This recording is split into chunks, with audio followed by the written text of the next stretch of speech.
जय श्री गणेश, जय भोलेनाथ। भाइयों और बहनों, कान खोलकर सुन लो।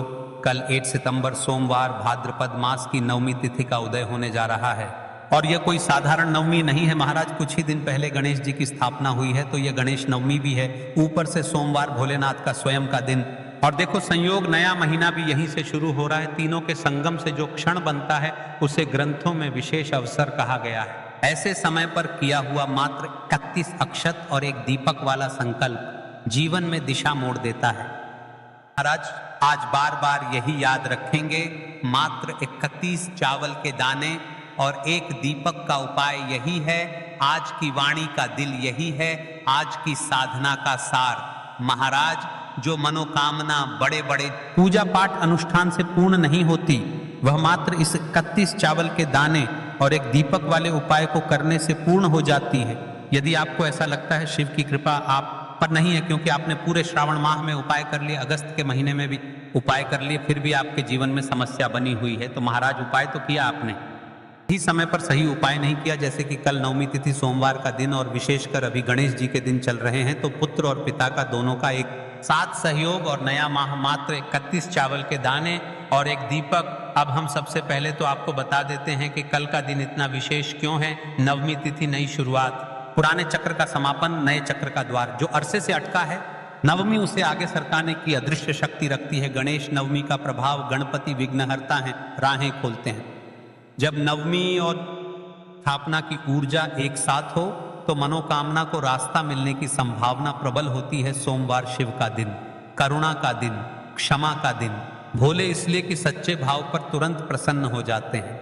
सोमवार की नवमी 2 वरदानों का संगम है। सितंबर का प्रथम दिन, महीना बदलना भी मनोबल बदलता है। जो बातें अगस्त में बोझ बनी रही, उन्हें यहीं छोड़कर आगे बढ़ने का अवसर है। इसीलिए आज के प्रवचन में हम एक ही बात को बार बार बोलेंगे, मात्र 31 अक्षत और एक दीपक। देखिए महाराज, कई सारे लोग कमेंट करते हैं कि जी उपाय को बहुत लंबा बताते हैं। तो देखिए, हम उपाय को आपको इसलिए आराम से समझते हैं क्योंकि हम आपको सारी समस्या बताते हैं, तो वीडियो को आपके बीच बीच में से स्किप नहीं करना है। फिर बोलोगे कि हम पर शिव जी की कृपा प्राप्त नहीं है, हमारे जीवन में दुख कष्ट है, तो आप काम ही वैसे करते हो। देखिए, हम राशि से जुड़ा भाग्य भी बताते हैं और भाग्य में चल रही परेशानियों को भी बताते हैं। तो यदि आपको ऐसा लगता है कि आपकी राशि में दोष चल रहे हैं या आप पर चल रहे हैं, तो आप आपका नाम और आपकी राशि बॉक्स में बता सकते हैं। हम अगले वीडियो में आपकी राशि से जुड़ा भाग्य अवश्य बताएंगे। देखिए महाराज जी, आपके घर में से कौन कौन व्यक्ति इस उपाय को करने योग्य है, यानी कौन कौन कर सकता है इस उपाय को और कौन नहीं।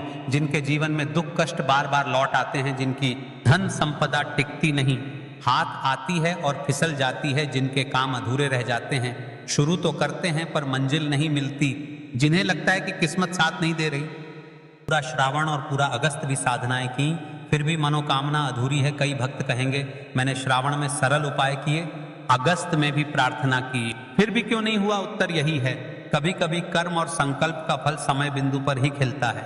आज का समय बिंदु वही है, मात्र 31 अक्षत और एक दीपक वाले संकल्प पर ईश्वर की मुहर लगाने का जो चीजें लगभग हो चुकी थी, पर बस एक सही धक्का चाहिए था, वही धक्का है। देखिए महाराज जी, आज के व्यासपीठ पर आज की इस शिव महापुराण की कथा में एक पत्र आया है।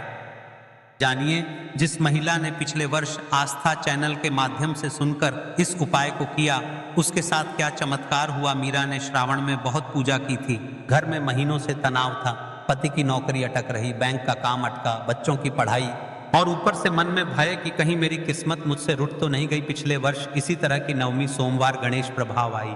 किसी ने मीरा से कहा, बहन आज बस मात्र 31 अक्षत और एक दीपक का संकल्प करो। विधि तुम जानती हो, पर आज भाव को मजबूत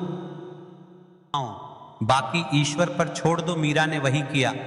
उसने मात्र 31 अक्षत और एक दीपक का नाम लेते हुए शांति से प्रार्थना की, हे भोले, हे गणेश, मेरे घर का बोझ हल्का करो। 2 हफ्ते भी नहीं बीते थे कि बैंक का अटका मेल आया क्लियर, पति के ऑफिस से पुराने प्रोजेक्ट पर बुलावा आया रिजॉइन, घर में बातचीत का स्वर बदला, कटु से मधुर। मीरा कहती है, मुझे चमत्कार नहीं, दिशा चाहिए थी। मात्र 31 अक्षत और एक दीपक ने मुझे दिशा दी। यह कथा तुम्हें यही सिखाती है, उपाय जादू नहीं, जागृति है, और जागृति आई नहीं कि किस्मत भी देती है। आपके जीवन में जो भी समस्या चल रही है वह समाप्त नहीं हो पा रही है, तो आप कमेंट बॉक्स में हमें बता सकते हैं। हम अगली उपाय वीडियो में आपकी समस्या से रिलेटेड आपकी जो भी समस्या है उसके आपको उपाय अवश्य बताएंगे। ठीक है, अब जान लेते हैं कल की 2 विशेष राशि। जिन्होंने पिछले वीडियो में कमेंट किया था आज वे लोग जान ले अपनी राशि से जुड़ा भाग्य। सबसे पहले राशि है कर्क। सोमवार चंद्र का भी संकेत है।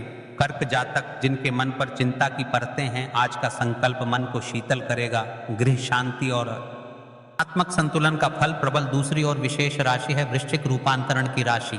जिनके काम निर्णायक मोड़ पर अटके हैं, मात्र 31 अक्षत और एक दीपक का संकल्प आज ट्रांजिशन को गति दे सकता है। साहस, स्पष्टता और परिणाम की दिशा पर ध्यान रहे।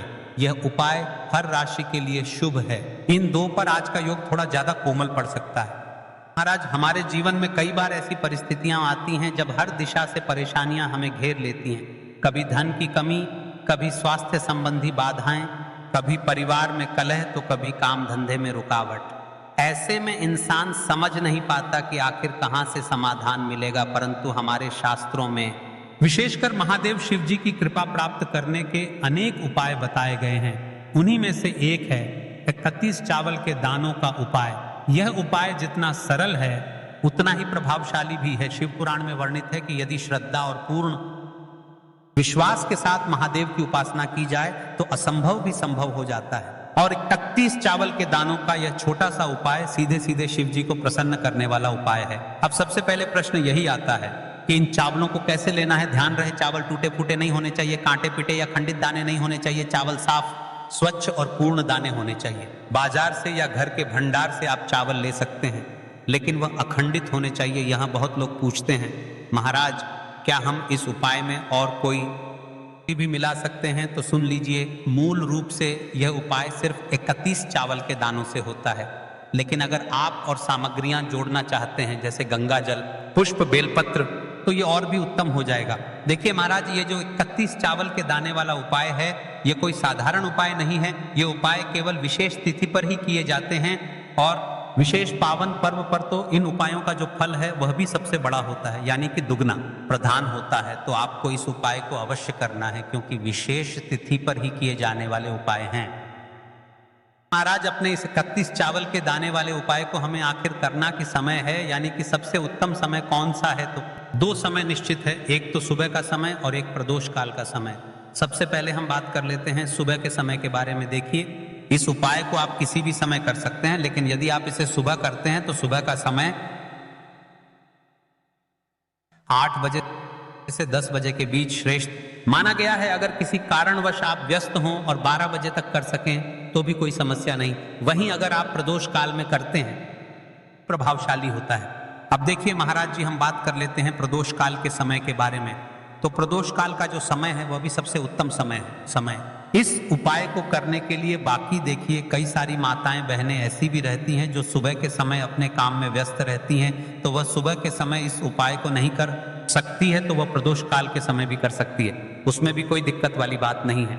देखिए, उपाय सबसे बड़ा और विशेष महा उपाय है। इस 31 चावल के जाने वाले उपाय को हमें आराम से करना है, तरीके से करना है, इसलिए हम आपको पूर्णता से समझ रहे हैं। तो देखिए, प्रदोष काल का समय लगभग शाम 5 बजे से 6 बजे तक रहता है, लेकिन बरसात या सर्दियों में यह समय थोड़ा आगे पीछे हो सकता है, इसलिए 6 से 8 बजे तक भी इसे करना लाभकारी होता है। ध्यान रखिए, सुबह के समय उपाय करते समय आपको एक लोटा जल अवश्य साथ लेकर जाना है, क्योंकि सुबह शिव जी पर जल ही अर्पित होता है। फिर उसके पश्चात हमें इस 31 चावल के दाने वाले उपाय को करना है। अब देखिए महाराज, आप प्रदोष काल के समय यह उपाय करते हैं तो उस समय एक दीपक जलाना जरूरी है। अब देखिए महाराज, सबसे पहले हम बात कर लेते हैं सुबह के समय के बारे में। तो देखिए, यदि आप सुबह के समय उपाय को करने के लिए जा रहे हैं तो आपको एक लोटा शुद्ध जल लेकर के जाना है, क्योंकि शिव जी की शिवलिंग पर सबसे पहले तो 1 लोटा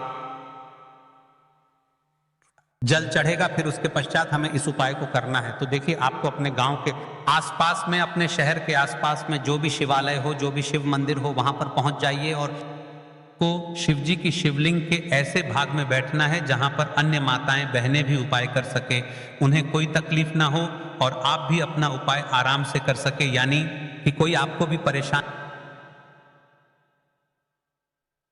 ना कर पाए। ठीक है, कई सारी मेरी माताएं बहनें ऐसी भी होती हैं जो शिव मंदिर पहुंचने से ही अन्य माता है बहनों से सामग्री मांगने लगते हैं। तो आपको शिव मंदिर में इस प्रकार से नहीं करना है। आपने जो अपने साथ में सामग्री लेकर गए हैं उसे अपना उपाय करें और घर आ जाए। तो हम बात कर रहे हैं इस उपाय को शिव मंदिर में किस करना है। सबसे पहले स्नान करके शुद्ध वस्त्र पहने। अब जो आपने अपने 31